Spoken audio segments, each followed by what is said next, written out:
Olha, ó, que dupla fantástica. E aí, Marcelo, já assinou aí ou não? Hã? Já. Parabéns. Aê! Nosso novo companheiro aqui na programação. Sensacional. O Marcília manja muito. E a presença sempre encantadora da nossa querida Paula Camacho. Muito obrigada. Tudo bem, Dona Paula? É sempre um prazer estar aqui com vocês. Boa. O que você quer saber aqui? Eu? Você. Eu acompanho o Marcília. Primeiro, parabéns ao Jovem Pan ter contratado e você seja muito bem-vindo. Prazer. Vejo suas análises das últimas que você tem feito, é muito sobre o Banco Master, né? Do desdobramento. Sim. E a gente trouxe a informação do André Mendonça e a Polícia Federal falou, precisamos de mais tempo para fazer esta análise, também do Lulinha. Então, o que você acha que vai acontecer no final dessa história? Se é que vai ter final. Se é que vai ter final. Parece que é isso que eles querem, né? Que não tenha final. Eu acho que o Vorcaro, ele está empurrando com a barriga, está enrolando, primeiro para ele não ficar na cadeia. Então, enquanto ele está negociando, ele fica na Polícia Federal, é isso que ele quer. Ou que ele queria, porque o Mendonça mandou ele de volta agora para Papuda.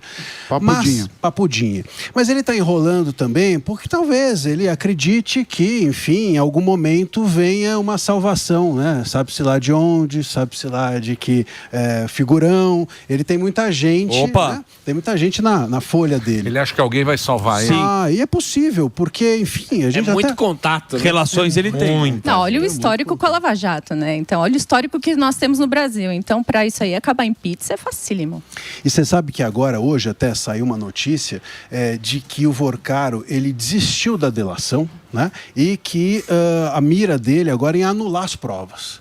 Então, sabe, Emílio, Daniel, a gente tem no direito um negócio chamado cadeia de custódia. O que quer dizer isso? Que todo ato da polícia precisa ter um rastro. Então, se você pega o celular, tem que deixar registrado. Se você larga o celular dele, do Vorcaro, tem que deixar registrado. Tudo tem registro. O que não tiver registro, está errado. Se está errado, contaminado está. Se contaminado está, imprestável à prova. Acabou. E é isso que ele agora está mirando. Está contratando peritos para buscar anular as provas. Então ele quer ganhar no tapetão, acreditando, talvez, que a solução dele possa vir pelos tribunais.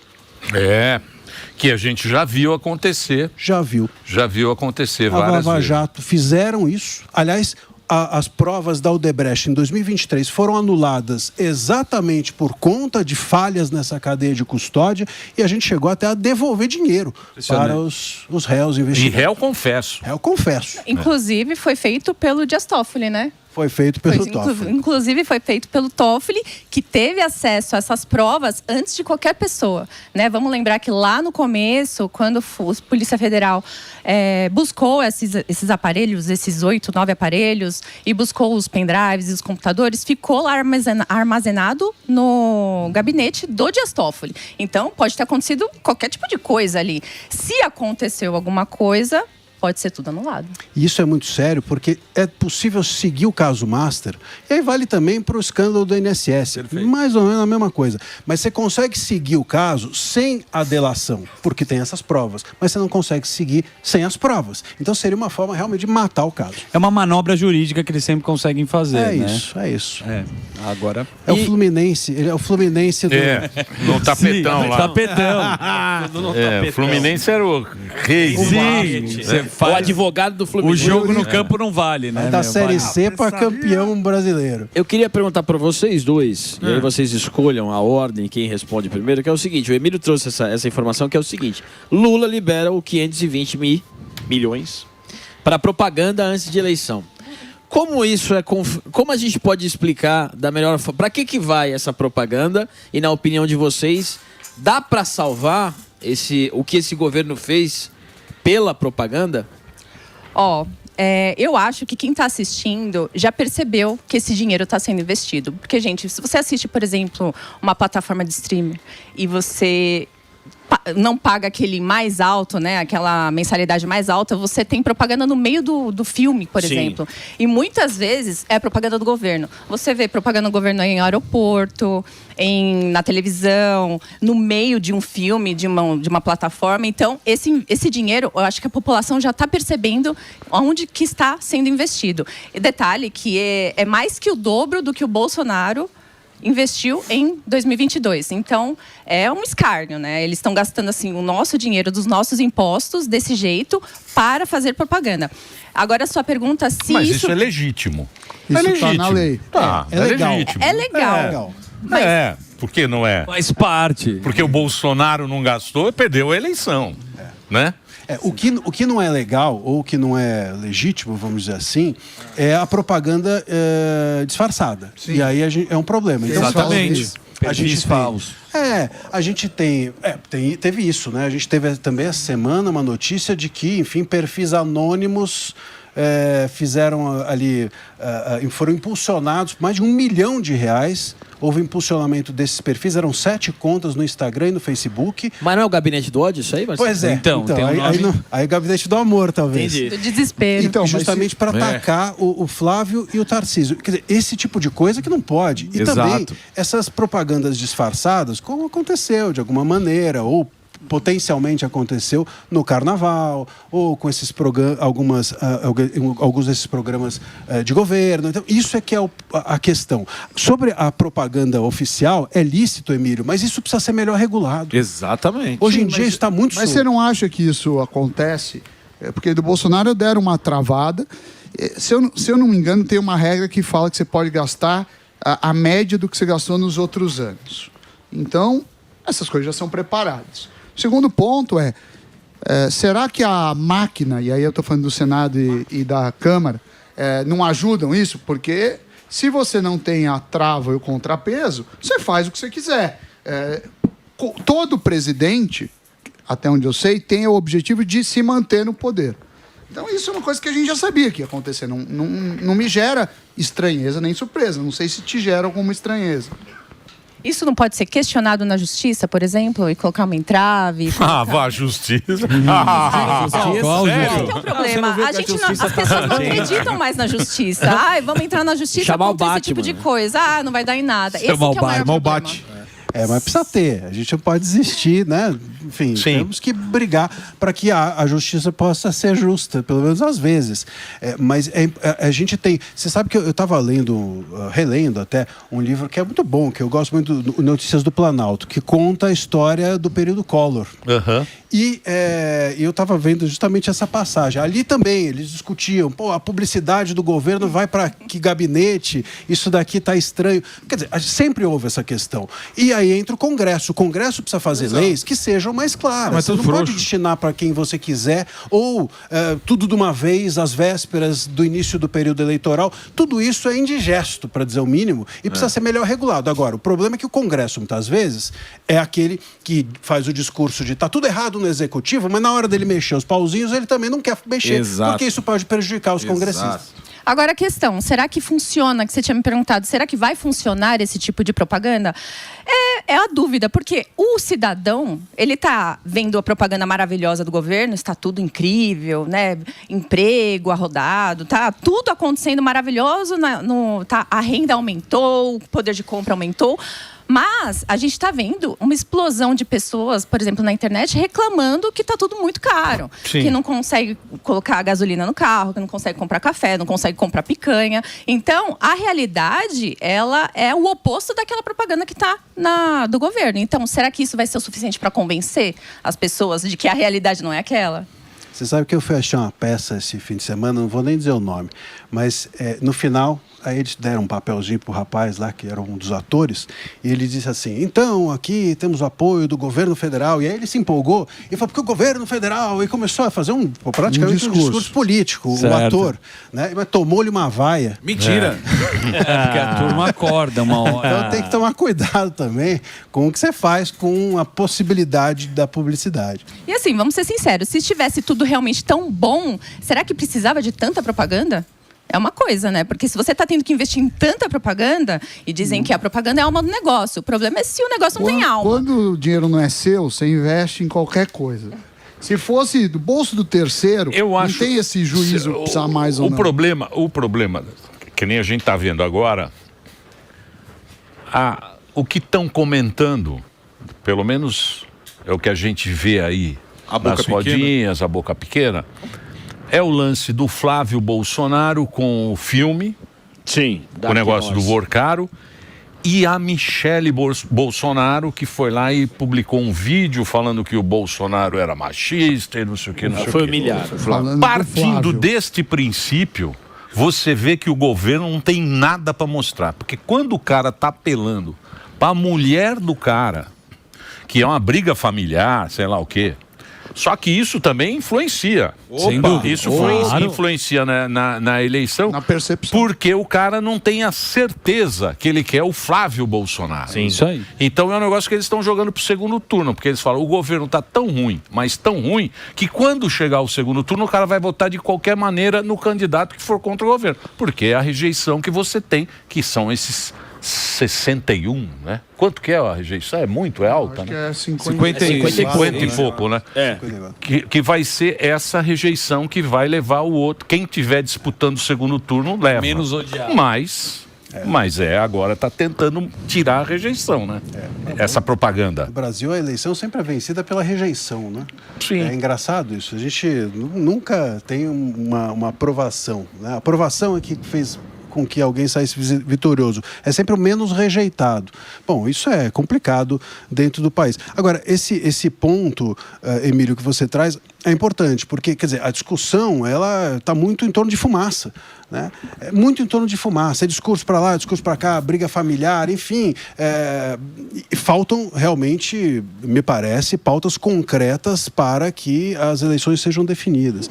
Esses ataques, vamos dizer assim, entre adversários, eles têm ido para um caminho que eu creio que... o caminho do entretenimento. Do entretenimento. Né? Isso não faz o cara votar ou não votar em alguém. Até agora, tudo que foi feito, na minha leitura a respeito do Flávio, seja esse vídeo da Michele, seja essa questão do Vorcaro, não atingiu. Tanto que o Flávio subiu aí nas pesquisas. E subiu porque não houve nenhuma comprovação. Veja, o Flávio, essa questão do dinheiro do Vorcaro, ir para o filme, o dinheiro do Vorcaro, ele não é ilícito o tempo inteiro. Então o Vorcaro chegou e entregou dinheiro para a igreja. A igreja é ilícita? Se ele pagou um cafezinho, pagou a conta no restaurante, é ilícito? Não, o dinheiro dele não é ilícito. O que é ilícito é a contrapartida indevida. Houve uma contrapartida indevida? Não houve. Ou pelo menos nada foi provado. Então, mas não é porque essa direita, ela se coloca tão santa, mas tão santa, que qualquer deslize pode ser, mas é o fim do mundo. Mas perto da esquerda assim, é muito fácil parecer santo, né? mas é isso que é vendido pro povo. O povo, ele compra dessa maneira. Fala, isso aqui, vou votar no santo porque o santo mais é o limpo santo. Possível. O que o cara tem que pensar é que, na Segunda Guerra, para os caras derrubar a Alemanha, o cara se juntou ao Stalin. Lógico. Ele pegou o Stalin, que é um puta de um... Falou, ô Stalin, você é meu amigo, eu gosto muito de você. É isso. Não dá pra ser limpinho, né? Disputa, Ô, Emílio, poder. É muito fácil você ser santo, você não fazer alianças com ninguém que, enfim, seja indigesto, etc., enquanto a sua candidatura não tem relevância nenhuma. No momento em que você se torna um candidato viável, é assim que funciona. A política é pragmática. A política é jogo de interesses. Mas fez aliança com um cara que eu não gosto. Bom, eu nunca vi um cara fazer aliança com um cara que você gosta. Que você gosta, não precisa fazer aliança. É óbvio que a aliança vai ser com quem você não gosta. Então, acordo se faz com quem pensa diferente. A aliança se faz com quem não está do teu lado. É assim que é a política. Então, esse jogo de uma santificação de certas candidaturas vem das candidaturas que não tem chance nenhuma. Esse é o ponto. Candidatura viável sempre teve no Brasil que fazer aliança, sempre teve no Brasil que, enfim, de alguma forma, dialogar com todo mundo. É assim que é. E qual que você acha que é a pauta estratégica? Que aula, hein? Ele o professor. Vamos aplaudir o professor? Por favor, peço uma salva de palmas. Vamos aplaudir! Ele é bom. Vocês são muito bons. Eu dou uma aula aqui pra você, Delari, e você fica... Marcília, ele é didático. Né? André Marcília. Marcília André. E tem que falar direito, Marcília. Marcília, italiano. Ancelotti. Todo mundo fala errado. É Ancelotti. Não é? Ancelotti. Família. Italiano, Marcília. André nas redes sociais e a presença também encantadora da Paula Camacho, que também manja muito. É o break para a rede de rádio, Reginaldo. A gente continua. Minha pergunta é, estratégia da direita em relação à pauta. No passado do Bolsonaro, independente do fenômeno que ele foi, era anticorrupção. Bateu muito sobre a anticorrupção. Segurança pública, a direita sempre vai muito bem. Para definir uma pauta e parar com as brigas, Por que não coloca o negócio do Banco Master e todo mundo se une em relação a isso? Ou fala de segurança pública? Eu quero. Você quer o We Are the World. Não é o We Are the World. Não. A direita, ela tem um pênalti pra bater. Pode ser o We Are the World, mas a gente cantou. Todos juntos. E todos ficaram unidos. Todos juntos pelo poder. Eu não digo pra ser unido. Eu digo pra ter uma pauta e todo mundo seguir. Porque tem uma confusão e sempre tem um ruído no meio da história. Então, tem muita coisa para acontecer até as eleições ainda. Ainda tem todo o caso do INSS, por exemplo, para se desenrolar, porque eu acho que aí vai abrir um flanco real bem forte dentro do PT, porque ali é a esquerda inteira, né? Inclusive, a gente viu o presidente Lula promovendo uma pessoa que era lá do INSS, né, que tinha permitido ali os descontos, tal, promoveu essa pessoa. A gente viu já entidades que já tinham feito os descontos voltando à ativa também. Então a gente está vendo tudo acontecer. E o André Mendonça, inclusive, até pediu mais agilidade nesse processo, porque ele achou que estava muito devagar. E realmente está muito devagar. A gente está vendo só o Banco Master e o INSS. O Banco Master, eu acho que muita gente ainda vai vir também. A gente viu semana passada o caso do Jacques Wagner, mas o Rui Costa tem a se explicar, o Lewandowski tem a se explicar, Guido Mantega, todos esses são petistas. Não dá para falar que esse pessoal é de direita. E o We Are the World que podia ter era a CPI do caso Master. Isso aí. Seria muito bom. Inclusive, e quem que não quis? Quem que não foi Exatamente adiante? Não foi, pois é, não foi a direita. A direita não pega essa pauta e levanta ela, não bate nessa pauta. Então. Eu acho que isso vai ser explorado durante o curso da campanha, até porque, enfim, a Paula estava falando, a esquerda tem dado bola fora, vamos dizer assim, porque houve, né, em relação a essa questão do escândalo do INSS, a tal da troca do delegado, que estava investigando e que podia chegar, eventualmente, até na família do presidente. A gente tinha, que era uma investigação, o Lulinha estava nesse radar das investigações, e aí teve a troca do delegado. Claro que uma troca do delegado faz com que tudo comece de novo, e aí você atrasa as investigações, portanto não alcança quem tem que alcançar durante ou antes do período eleitoral. Isso é relevante. A gente teve também, no caso Master, essa saída do Jacques Wagner, e me parece um negócio engraçado, porque aí ninguém mais fala do Jacques Wagner. É isso aí. Ele saiu do radar. É que na história lá do marido que é traído, no sofá e troca o sofá. Mas isso é a grana. É a grana que roda na... Pois é, mas não pode. Que rola não na pode. Você pagou a publicidade. Essa é a publicidade. Mas aí cabe também, Emílio, a gente está falando aqui de uma união da direita, mas cabe também, claro, a imprensa ficar em cima. A gente tem que cobrar. Por que o Jacques Wagner saiu da pauta da imprensa? Por que os investigadores não voltam a fazer esse tipo de trabalho? Não insistem na possibilidade em dizer o que tinha por trás da relação do Jacques Wagner, que era alguém tão importante dentro do governo, com o próprio Master ou com o Vorcaro. Então tudo isso precisa vir à tona. Claro, pela política, é óbvio. Então aí tem um papel à direita de, enfim, se unir mais do que se desunir em torno desses assuntos para combater a direita, mas claro, tem também uma função, aí, um dever da imprensa de não abandonar essas pautas, porque tirou alguém do governo. Eu tiro alguém do governo, acabou a pauta. Isso não pode acontecer. Ou trocou o delegado, certo? É o mínimo ele sair do líder do Senado. Em que pé que tá o negócio do escândalo do INSS? Ninguém mais fala nisso? Ninguém mais fala. Sumiu. Acabou. Mas geralmente acontece isso. Lembra quando o caso do Master lá no Supremo estava em posse do Dias Toffoli? E quando ele saiu, não se falou mais o nome dele. Não se falou mais do Tayayá, não se falou mais de nenhuma ligação. É como se não existisse mais. Então, parece que, ao sair do governo, parece que o escândalo acabou. Não precisa mais investigar. Porque os escândalos escalam. O negócio do INSS era grande até um determinado momento. Apareceu o Vorcaro, aquilo lá. E eu fico perguntando. O primeiro foi do Collor por causa de um automóvel. Era uma Fiat Elba. O cara perdeu tudo. Foi inocentado pelo STF depois. Isso, depois ele foi inocentado. Mas era uma Fiat Elba. Sim. Nós chegamos agora a 50 bilhões do Vorcaro. É isso aí. Por quê? Porque a gente vai escalando. Você fala, isso aqui já... SS, roubaram os velhinhos, beleza. Mas aí você viu? Pegou o Vorcaro, tem um filme do cara e não sei o quê. Tem isso, tem aquilo. Ai, a mulher do ministro está envolvida. E tem a advogada, e tem a família, e tem esse, coisa, tem da Polícia Federal, a namorada da Polícia Federal, tem lá, não sei o quê. Fica aquela confusão. E não resolve. Aí você fala, beleza. Mas eu acredito que o INSS ele é mais cruel, por causa do formato dele, porque é uma coisa pessoal. Era o desconto direto na conta de quem mais precisa, dos idosos, de indígenas, de pessoas realmente necessitadas, diretamente. O caso do Vorcaro, a Lava Jato, o Mensalão, eram roubos indiretos, né? A gente não sentia diretamente do nosso bolso, como se fosse da nossa conta. O roubo dos velhinhos, não. Foi uma coisa, assim, diretamente neles. Mas eu costumo dizer, Emílio, que o escândalo do dia seguinte normaliza o do dia anterior. Isso, é isso aí. E isso é um problema, porque nós vivemos do dia de hoje, né? O brasileiro, ele não tem projeto de futuro. O projeto de futuro do brasileiro é jantar. É isso aí, jantar, ver se a gente não morre. Isso é ruim na política também. É isso aí. O Bradock Show, Emilito. Bradock Show. Ó, Emilito, ó, Emilito. Emilindo. É, Emilindo, né? Isso aí é ó lá, ó. Ó o sorrisinho. Ó o sorrisinho de quem tá... Quem tá com a vida ganha. Quem tem pai rico. Ó o sorriso de quem tem pai rico. Emilito. E lá, como é que tá lá? Sucesso? Isso aí? O que você quer saber aqui da nossa dupla? Cadê o áudio dele lá? O microfone. É o microfone do Delares, se puder abrir aí. 1, 2. Pega aqui. Tá com áudio? Tá. Sim, foi. Legal, quero saber do professor. Eu vi que acabou de sair uma nota no Globo trazendo a carta do Marco Rubio aí, né? Como um possível instrumento da esquerda para desgastar o Flávio Bolsonaro. Queria que ele esmiuçasse essa questão. Ó.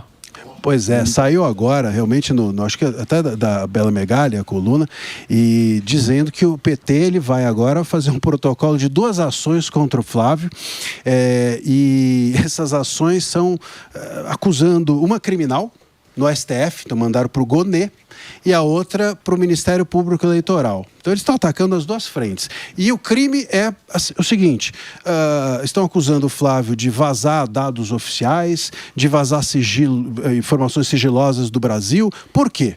Porque na carta do Rubio, ou na carta do Flávio para o Rubio, que depois o Rubio respondeu, o Flávio dispôs-se a criar uma comissão de transição, se ele fosse eleito, entre os governos brasileiros e norte-americano. Isso bastou para o Lula achar, ou para o governo Lula achar que isso é criminoso. Então é criminoso agora um presidenciável, se eleito, criar uma equipe de transição. Diplomacia virou crime. Me parece que é isso que o Lula está dizendo. Né? Sempre foi feito e eu espero que continue. Quer dizer, se o Lula for eleito, então ele não vai fazer uma conversa com os Estados Unidos. Vai se perder o que... Vai perder. E se fizer, vai ser crime. Quer dizer, é um absurdo completo. Mas, claro, né, Emílio e Emilinho, o que eles estão aqui buscando, me parece que é usar essas 2 ações... Usar para eleição. Para eleição. É lógico. Para dizer palanque, assim... Palanque. Lógico, no palanque vão dizer, ó, o Flávio está sendo investigado. Palanque. É só isso. A soberania do Brasil. Isso que eu ia falar, é a soberania. A grande bandeira deles é a soberania e o PIX, né? Uma coisa que foi criada no governo Temer, colocada no governo Bolsonaro, depois de tantos programas sociais que o presidente Lula colocou nesses últimos 3 anos, a única coisa que ele consegue falar é soberania e PIX. Agora tem uma coisa curiosa nessas 2 ações, que eles foram para a Justiça Eleitoral e foram para o STF. Por quê? Porque na Justiça Eleitoral, quem que é o presidente? O Nunes Marques. Ninguém sabe muito bem que banda ele toca. E quem é o vice? O André Mendonça. Então, como eles não têm certeza de que lá eles vão ter entrada, foram para o STF. É isso aí. O STF já disse que ele vai começar a monitorar o TSS, aliás, o Vigiar, né? O Gilmar Mendes. Agora, esse negócio, vai entrar agora a legislação eleitoral. É pesada a legislação eleitoral, hein, gente? Se preparem aí. A nossa audiência... Entrou hoje, Dedê? Já começou a valer. É bem inclusive para a internet, né? Vocês estão lá no... Tivemos aqui uma reunião com o pessoal aqui do jurídico e tal. É bem restrito, né? É bem restrita essa... É pela democracia. O que você achou? Ruim, né? É ruim. É ruim. Eu acho bem ruim. É que nem jogo de futebol que o árbitro quer aparecer mais que os jogadores, sabe? Então o árbitro ele começa a trancar o jogo, apita faltinha, não tem jogo. Não acaba o jogo. Não tem jogo. Então isso é ruim. Isso é muito ruim. A gente tem uma tendência no Brasil a achar que a estrela é o árbitro no futebol e também aqui no jogo eleitoral. Pô, a estrela não é o voto de ninguém. de nenhum ministro, é voto do eleitor. A estrela não é a regra, é o que não pode. A estrela é o que pode, é o debate. Isso precisa ser mais aberto. Mas aqui a gente tem medo de tudo. Sim. Porque, de alguma maneira, claro, quanto mais você engessa, mais você controla. Hoje, parece, nossa audiência, a Majestade, lembrou bem que a Câmara pode votar hoje a PL da misoginia. Eu queria saber se vocês têm informações, se vocês estão acompanhando como cada deputado está se pronunciando, principalmente da direita, já que no Senado, senadores da direita deixaram passar, votaram a qualquer custo, porque, como a gente sabe, tudo com um nome bonito, né? Acaba passando porque o cara não quer ser taxado de misógino, racista, nem nada.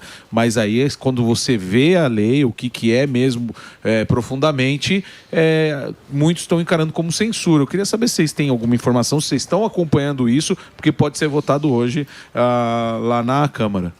Bom, quem está à frente desse projeto de emplacar ele, né, diante ali dos deputados, é a deputada federal Tabata Amaral. Ela que já criticou, por exemplo, Frei Gilson, né, por conta de falas dele, religiosas e tal. E o PL da misoginia é um problema, principalmente para a liberdade religiosa, porque em diversas religiões, como por exemplo, o Frei Gilson disse que a mulher deveria ser submissa ao marido, isso pode ser entendido como misógino, por exemplo. Então, a liberdade religiosa pode estar em perigo por conta do PL da misoginia. Então, isso é muito perigoso. Isso deveria acender um alerta assim, em todo mundo. Mas está bem dividido. Por enquanto, não se sabe realmente para onde que se vai ser aprovado ou se não vai ser. Mas eu espero que não, porque tem muita coisa em jogo. Principalmente a liberdade de expressão e a liberdade religiosa. Sim. Olha, sobre liberdade de expressão, tem duas máximas. Uma é de que toda censura ela tem uma justificativa nobre, né? Nunca ninguém chega e fala assim, eu sou um sacana, vou censurar. Todo mundo sempre... eu só não quero que você fale. O texto é bonito. O texto sempre, o envelope... Sempre é a favor da democracia, ou a favor da mulher, ou alguma minoria. É isso, sem dúvida. Aliás, eu estava vendo outro dia eu fui na Sala São Paulo, a orquestra, não sei o quê, e tinha lá um texto falando que o autor, um autor antigo, e o autor era da época do Stalin. E dizia lá que o autor foi considerado antidemocrático pelo Stalin. Pô, não é ótimo isso? É bom. É sensacional, porque, enfim, você percebe que quer dizer, o Stalin achava que alguém era antidemocrático. Né? E isso pegava, o cara sofreu ali com a sua obra e etc. Então, enfim, e aí entra a segunda máxima, que é a subjetividade do que é antidemocrático, a subjetividade do que é misoginia, a subjetividade do que pode e o que não pode, sempre leva também à censura. Que aconteceu lá no TJ, lá, que foram lá na empresa, TST, da empresa de colchão. Sim. Que os caras mandaram uma multa de 300 mil, porque não tinha mulher no boarding lá, no gerente. Não tinha mulher gerente. Tinha mulher gerente na loja. Então você cria um ayatolá em cada município do Brasil. Por quê? Porque nós fomos lá e fizemos a estátua do Moro aqui na Paulista. E falamos, Moro, meu herói. Super juiz, super Moro. É isso super que nós conquistamos. É a conquista nossa. Conquista do... E é a mesma coisa agora. Toda lei que entra, tira a liberdade. Não tenham dúvida disso. Qualquer lei... Olha, temos agora uma PL maravilhosa para o povo brasileiro. Ninguém fala que é uma merda. Temos agora uma lei maravilhosa. Atenção, mulheres, vocês agora fiquem tranquilas, porque o seu marido vai calar a boca o tempo inteiro. Vamos acabar com a misoginia desse país. Uma lei feita aqui pelo nosso querido André Marcília. Aí, Marcília assina, todo mundo bate palma. Tirou tua liberdade. Não queira achar que lei é para tirar a liberdade. Então, nós estamos numa briga entre liberdade ou regulamentação. É isso, cara. É isso que briga. A direita fala para você, queremos dar mais liberdade para que a sociedade se ajeite, como diz lá em São Manuel, no andar da carroça, as melancias se ajeitam. Que o mercado, o mercado sempre se ajeita. Ou então aparece alguém lá no estado com a sua força, os seus canhões, as suas defesas, fala assim, povo brasileiro, eu cuidarei de vocês. É disso que nós estamos falando. Um é direita, outro é esquerda. É E isso. você vê que as pessoas que estão promovendo, né, a regulamentação, é um nome bonitinho para censura, né? Sim. Um nome pomposo para Sempre. censura. São as mesmas pessoas que durante a ditadura militar foram censuradas, viveram isso na pele, sabem o que é.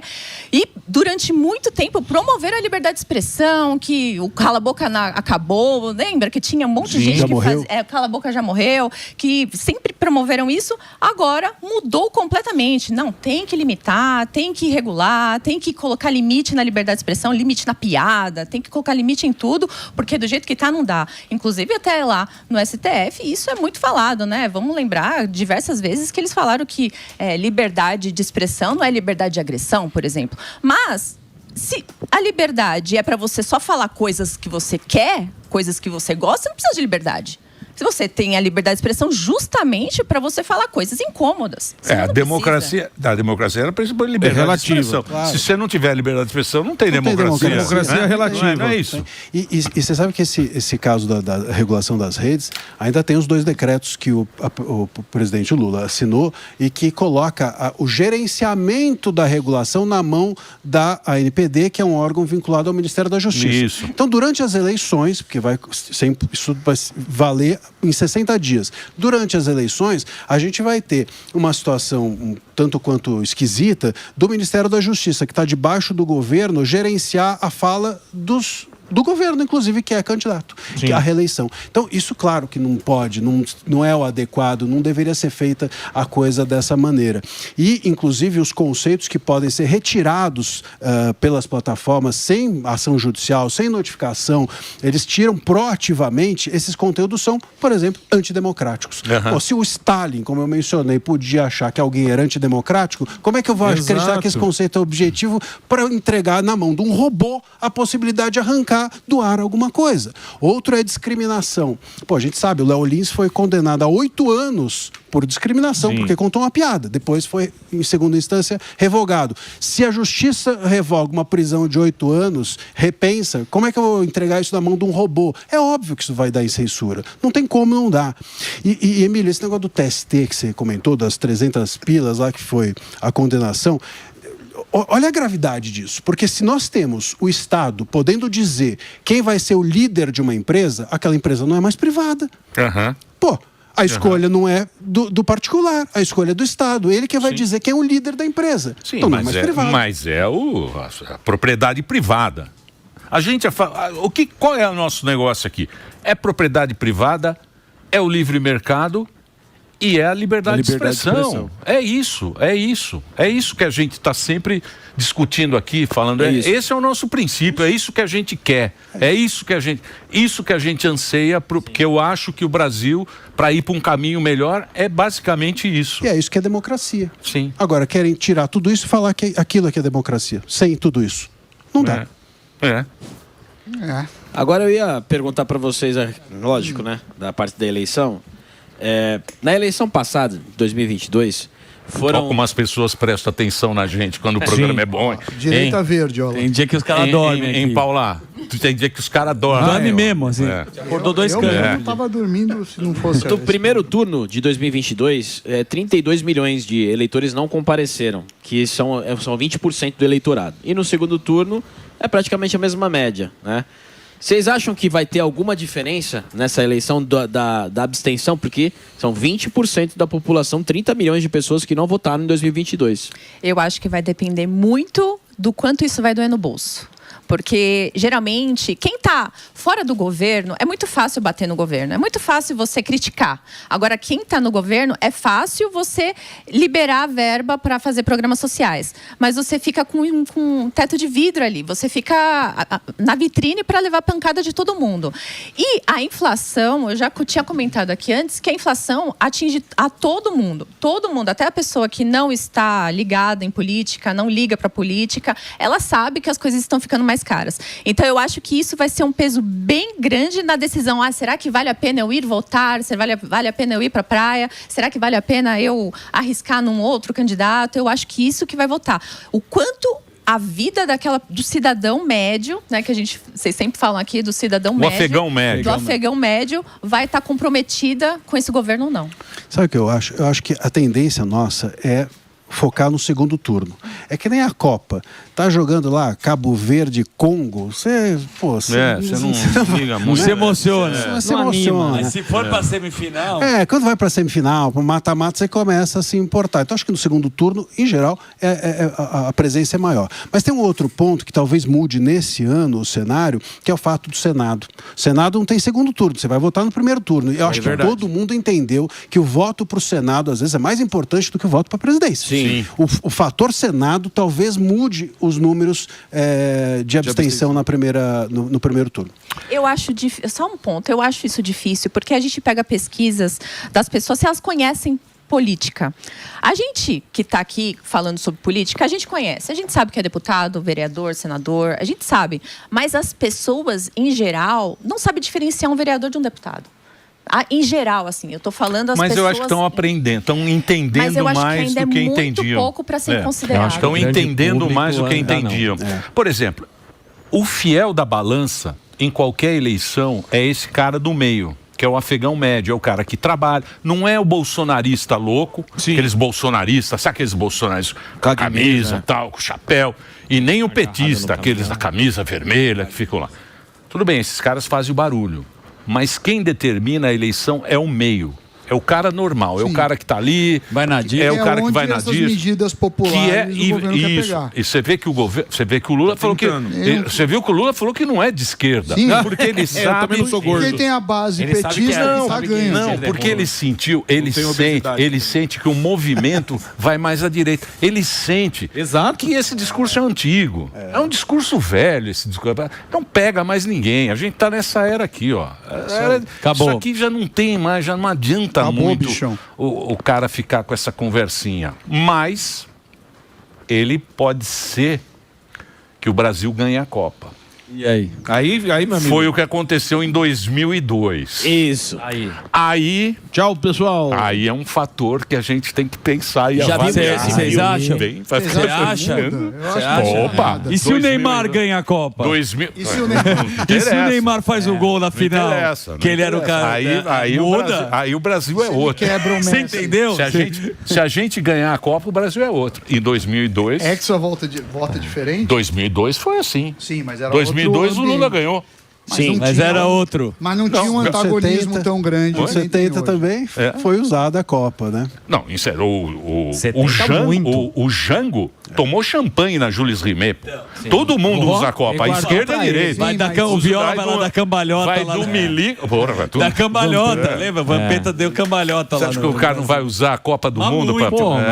Usa, porra. O cara vira o maior torcedor do Brasil. Um símbolo lá, tinha na Globo. Tatuagem do Neymar. Lembra aquele que tinha na Globo? A camisa do Neymar. Tinha um amarelinho no SBT. Ele dá um entusiasmo e aí dá a impressão no afegão médio de que tá tudo bem. É isso aí. Claro. Essa é a dúvida. Será que é bom pro Brasil ganhar agora ou não? Não, agora a gente vai começar a torcer para a Argentina. Não, para com isso. Eu só tô lembrando um pequeno detalhe. Que é o sentimento. Que em 2002 também a seleção estava desacreditada. Era o Ronaldo machucado também. O Brasil trouxe o Penta e o Lula se elegeu. Sim, mas não tinha um antagonista do Lula, ele não era, tinha uma rejeição tão grande o Lula. Mas ele não usou da mesma forma. Não interessa, professor. Você era nossa única alegria, era comemorar o Japão. Eu só peço. A gente torcer pro Hexa, não importa. Traz o caneco. Faculdade de presidente. Mas aí você quer o quê? Uma Copa ou você quer um Brasil melhor? Você escolhe. Pode perder pro vozinho com Copa e fudido sem Copa. Muito bem. Muito bem. Politizamos a Copa. Politizamos a Copa. Claro, por que não? Tudo culpa do Alba que apoiou. Ô, Marcília, porra. Direita verde. Pô, muito legal você estar aqui. Obrigado. Você tá aqui na casa agora. Vai ter um programa. Show, hein? É isso aí. Marcília, é isso aí. Estaremos em breve no Pingo dos Is. No Pingo. Pingos e também vai ter uma. 7h37. Muito legal. Parabéns. A hora do Marcília. Pô, legal. Marcília é um Estamos cara. bolando tudo. Estamos no meio dos projetos. É isso dos aí. projéteis. É isso aí. E a Paula tá lá na Oeste, não é? Tô lá na Oeste, de segunda a sexta-feira, das 10 ao meio-dia, lá com a Adriana Reide, porque perdemos, né, Ele era comentarista lá com a gente no nosso programa Pulei o também. muro. Ele o muro. fugiu. Mas eu fico muito feliz, né? Espero que seja muito, muito sucesso. E eu estou lá com a Adriana Rede ainda, né? Boa. Diariamente. Boa. Obrigado por vocês terem vindo. Show. Uma pequena aula para Muito vocês. demais, hein? Olha lá, Os Gostou, bichos são Dedê? bons. Prendeu? Falei pra você. Gostou? Anotou tudo. Falei pra você que era bom. Não sei. Cadê? É isso?